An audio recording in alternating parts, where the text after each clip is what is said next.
সেদিন ছিল আমার ইফতার পার্টি। তো আমি যেহেতু বাসা আমার একটু দূরে ক্যান্টনমেন্ট থেকে ধানমন্ডিতে, তো ভাবলাম যে আগে যে ভাইয়ের বাসায় থাকি, তো আমার ছেলে আমাকে ড্রপ করে দিয়ে গেছে।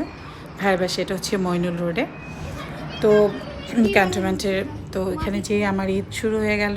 আমার ভাইয়ের মেয়ে রুফায়দা এত পিচ্ছি, কিন্তু এত সুন্দর করে মেহেদি দিয়ে দিল। তো ঠিক আমি 5:30 বের হয়ে গেলাম, ভাইয়ের ওয়াইফকে সিএমএচে নামিয়ে দিলাম। ও যেহেতু ডক্টর, তো ওর একটা রাউন্ড ছিল, ওকে নামিয়ে দিয়ে ওদের গাড়িতে করে আমাকে আমার ইফতারের ওখানে নামিয়ে দিবে আমার স্কুল, রমিজউদ্দিন স্কুল। তো এখান দিয়ে যাচ্ছিলাম। আসলে এসব জায়গাগুলি আমাদের খুবই স্মৃতি, আমাদের এখানে বড় হওয়া। ক্যান্টনমেন্টে যেহেতু আমাদের বড় হওয়া, প্রতিটি ধূলিকণার সঙ্গে মনে হয় আমাদের পরিচিত। তো এই জায়গাগুলো তখন এরকম ছিল না, আর এটা হয়েছে নতুন। এটা সেনা প্রাঙ্গণ, এখানে বিভিন্ন আর্মিদের এখন প্রোগ্রাম হয়। আর এই পাশ দিয়ে রিক্সা যায়, এই পাশ দিয়ে গাড়িগুলো ঢুকে যায়। তো আমি ফার্স্টে যাচ্ছিলাম ওদের মইনুল রোড থেকে বের হয়ে সিবিতে আমার বোনকে একটা জিনিস দেওয়ার জন্য। তো তখন যাচ্ছিলাম, তো সেই সময় যে এরকম জ্যাম হবে বুঝতে পারিনি, যেহেতু ইফতারের ঠিক আগ মুহূর্ত। আর এই সময়টা আমি কখনোই বের হই নাই, তাই আসলে আমার কোনো এক্সপিরিয়েন্স ছিল না।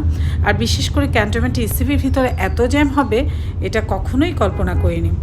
তারপর যাই হোক যাচ্ছিলাম আর চিন্তা করছিলাম আল্লাহ যেন সবাই ঠিকঠাক মতো ইফতারটা করতে পারে, যেহেতু ভাইয়ের বউ রাউন্ডে আছে আর ভাইয়া যেহেতু ড্রাইভ করছে, ওনার ইফতারটাও যাতে ঠিক মতো হয়।